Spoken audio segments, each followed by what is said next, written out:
But if we could find some way to fast track these complaints, to get the people to get their information together, make the phone call, and they're gonna have to do their due diligence and document who they spoke to, and go through the routine. And if at that point they try 3 or 4 times and there's no resolve, then I don't think there's any release needed. We will act on their part.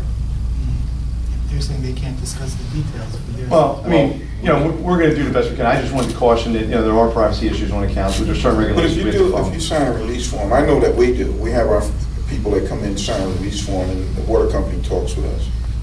Yeah. I think he's made a very good point, though. I think that when we get a complaint that customer A was charged X, we should ask them to please bring the invoice in so we can see it, so we can verify.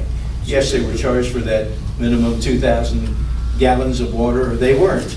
And therefore, before we would escalate, we should have a way of determining whether that customer's right. Yeah, and I can't tell whether they're connected to the sewer, but I can tell what their invoice says that they were charged for the water. but I will caution, let's not roll everything through here. I want people to take I agree. the normal channels first. We should be the last resort. From with you is because Because, For the extreme case. it will, yeah, and it will, we would bog down if, and then we would be missing the it real. would be an impediment. It would not be the direction to go, because business must go on. You need to do your job, we need to do our job. But there are isolated, escalated Yep. instances that come to pass. And there are and I think Ocean City and Lakewood are good examples where we can do a forum like this because of the sewer complications and the intricacies of the sewer, specifically the sewer pocket too, so.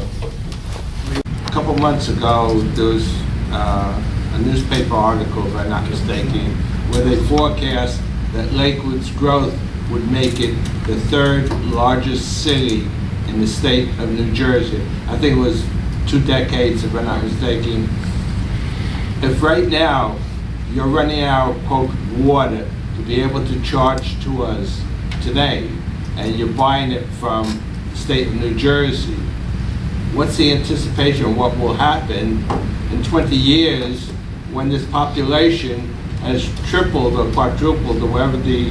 That's a great question, and I will say that we have regular monthly, I would say, sometimes more than monthly meetings with the town and with developers in the town. Steve Ryman, who's the economic development, we have a very good relationship with him. We do have the growth plans for Lakewood, and we are adjusting our plans accordingly.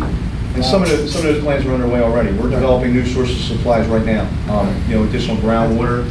We have some larger projects in preliminary plans to deal with. We're well aware of what, this is our biggest growth area in the state, frankly. That can bring relief to those P-stacks and the PWAG. Potentially, it depends. See, it's a balancing act. I mean, we're going to look at the cost of us developing those additional sources of supplies. We want to make sure we do it as economically as possible. If it's less expensive, sometimes some of those sources of supply projects are very expensive.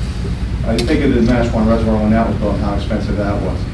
So it's a balancing act. We're going to look at always at what the best alternative in terms of lowest cost is going to be. So yeah, we're going to stay out ahead of we're going to try to stay out ahead of the growth with additional sources of supply. But if it's a mix between two, we're still going to always have some coming from that source. We wouldn't want to give it up. And the BPU wouldn't let us do that. Yeah, we The need BPU flexibility, The BPU would redundancy. say, you're not building a new treatment plant, just buy it from, it's a lot cheaper for your customers to buy it, you get your water here. They also demand a lot of interconnects too. Right. Move water around. Is there a need for a new reservoir south of Howell, the Mascon? Do you get most of your water from wells? What are the percentages here? No, most of it comes from surface water. We do have wells in a variety of areas of our service territory. Most of it's either surface water or purchased. Tell me what surface water is, isn't that? Reservoirs, rivers. Okay. And then we purchase, I don't know the percentages, we can get the percentages and present Yeah. those next meeting. Because don't you have 7 wellheads around? We have probably more than 7 wells in this town, yeah. Okay. So you're pulling that out, you're buying something? We some move water Mascon? from the north to the south in the Lakewood. Okay.